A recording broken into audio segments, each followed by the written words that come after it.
Okay, I want to do a quick video on how to attach GDB to a running process like you would want to do for your programming assignment 3.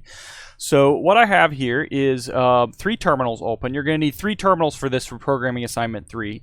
You may not need that for other tasks that you want to attach GDB to, but for programming assignment 3 you'll need 3 terminals, and we'll use 1 terminal for our server,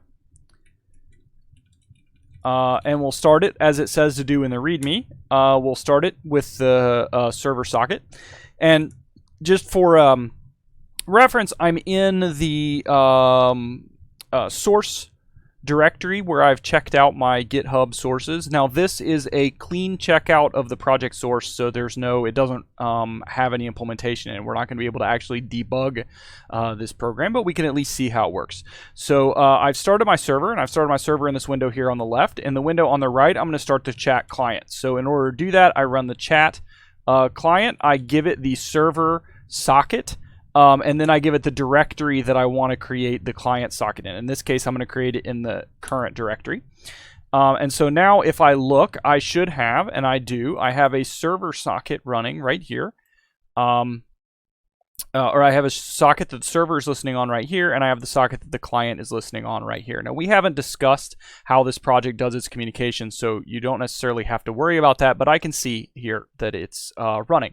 Now, this client doesn't do anything, so if I send a message here, then nothing happens, right? It doesn't send anything.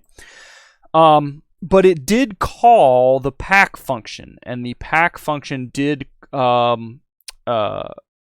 run. It just returned -1, and so nothing happened.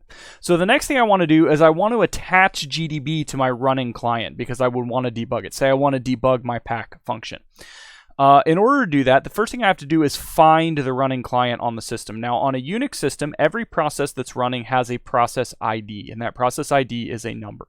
So if I run PSU here, which shows me all of the processes that are running under my username, and hit enter, it shows me well, not all the processes that are running under my username, but the processes that I'm going to care about for the purposes of this demonstration. It shows me this list of processes, and I can see that, let me make this window wider and run that again so that we can see more of the command lines here. And you don't necessarily have to see the entire command lines. I love that this high DPI monitor has made those so tiny.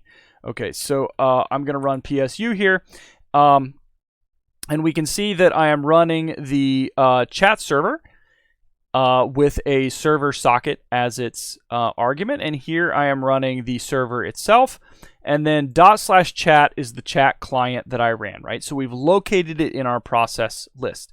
If we go left on that same line here, the second field in this output is the process ID of that program. So if you remember way back to our GDB instructions, you can run GDB with 2 arguments, where the first argument is the binary that you want to debug, and the second argument is either a core file that you want to attach to that program and see what happened when it crashed. We've seen that before. Or a process ID, which is the ID of a running program. So I can run GDB /chat because /chat is still the program that I want to debug, and then that process ID on the command line, and hit enter. When GDB comes up, it will say that it is attaching to the program, right? It attached here to process 69479. And then it dropped me to the GDB prompt. Now my chat client in this other window over here will now be non-responsive. I can't run anything in that chat client because it has been halted by GDB. So what I can do down here in GDB is I can type continue, and then I could come over here and I could run my chat client and do whatever I want to do in my chat client. If it crashed, for example, it would now stop in the GDB and it would show me the where the crash had occurred. But in this case, it's not crashing. What I want to do is debug my pack function. So I'm going to hit Control-C in the GDB, which will halt the running chat program, and I'm going to break in the function as I normally would. So I run breakpack, and it creates a breakpoint in source/pack.c line 15. Fine, that's where my pack function is. And then I continue again. Now, in my chat client over here, when that pack function occurs, it will break in the GDB at the bottom of the screen. So if I type hello and hit enter, we can see that the GDB has broken down here. I can type list and I can see the code around where it broke. It broke on line 15 here, which it says is this closing curly bracket. I don't think it's probably actually on that line. And I can run the backtrace, and I can see the calls in the backtrace as they run. So I was in main, something was happening in client/main.c, and then pack was called. So hopefully that helps you figure out how to get GDB attached to your client so that you can debug the client in sort of real time. In another window. And the reason we want to do it in another window in this case is because since our chat program is a full screen terminal program, if we run it in GDB, then the screen gets all corrupted and messed up when GDB breaks and etc. And it's very hard to tell what was going on. So hopefully that helps you get your chat client debugged, and you can use this technique in future labs and in other projects to connect GDB to any running process on your system.